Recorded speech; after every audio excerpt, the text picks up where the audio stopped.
respect of their space, and I think all of us need to take a Biden moment and look at that. This is a direct quote from Lucy Flores, just for the benefit of our viewers. She's talking about her allegation against Joe Biden. She says, quote, "I don't believe it was a bad intention. I'm not in any way suggesting I felt sexually assaulted or sexually harassed. I felt invaded. I felt there was a violation of my personal space." And that's the same kind of allegation we saw this morning, where the woman during the photograph felt his hand went too far down her back. We ought to take those seriously. You can't make people feel uncomfortable, man or woman, but I think the voters will have to decide whether that is disqualifying. Do you wipe out a legacy and a career and a guy who you think maybe could beat Donald Trump based on what we've seen so far? Yeah, I think the part that worries me is sort of the side of Me Too that feels like it's all about taking down careers. Oh, he did that, he's out.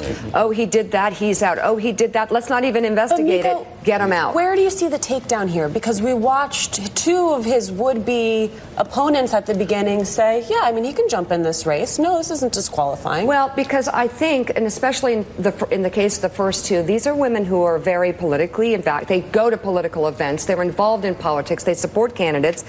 Lucy Flores supported Bernie and has a picture of herself on Instagram at some point with Bernie with his hand on her back. Did Bernie ask? You know, I mean, I have to look. Women should be heard.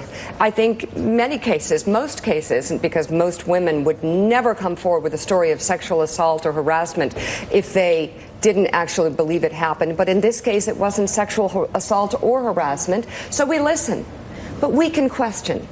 You know, women don't have the end of the story here. They're part of the story. I think you're right to question it, and no one has fought for women to have their space and respect more than you have. So you're certainly the one to question it. But I have to say, and as one who has questioned Bernie Sanders, I've gained a lot of respect for him. He has a lot of integrity. I don't believe Bernie's behind this. I don't either. I don't believe that Bernie would allow his people to do it. I've gained a lot of respect for him. Let me be clear. I never thought I think Bernie Sanders is an honorable man and would not do this. Right. I do think that a smart woman, a politically active woman like Lucy Flores would understand the magnitude of her story if she put it out there, and would understand that the narrative would immediately fall into the Me Too wave, and all of a sudden it would be a flurry of attention about Joe Biden being creepy or sexually weird, even if she clarifies at the end that, well, it wasn't that bad. If it wasn't that bad, then why say it?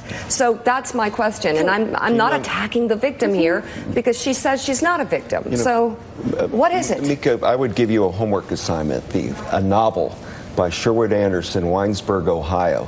And in it, there's a chapter called Hands, about a teacher, was the most beloved teacher in a town, but suddenly he was known when he went over a pupil that would touch the shoulder, and they drove him out of town because of the touching.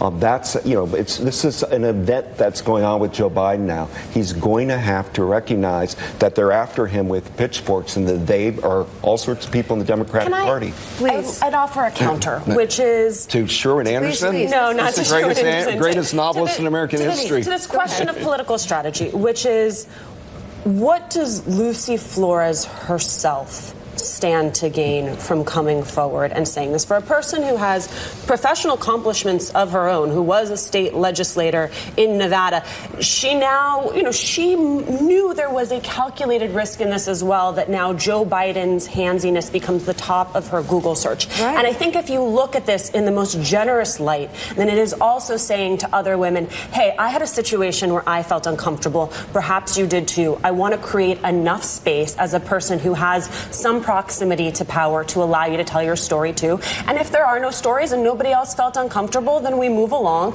But if not, at a minimum, there now is something that has to be answered for. And what would the answer be? This is a man who has I think he's answered it as best you can, right? That original statement was about the best you can do and saying, I did not recognize this. This was not my intent. Now that I have recognized this, I'm going to reevaluate my behavior moving forward. And from here, I'm telling you, it takes a pivot into policy. And that's what the conversation actually will become about. And he drapes his arms around men, too, Joe Biden. Everywhere he goes, he puts out, if I walked here now, he'd be clutching your... 1,000 times he's done it. So, I don't know what the answer to that question is, but there are gains. People have different, interpretations as to what they can get out of a situation. And I don't want to attack Lucy Flores and say she was trying to get something out of this.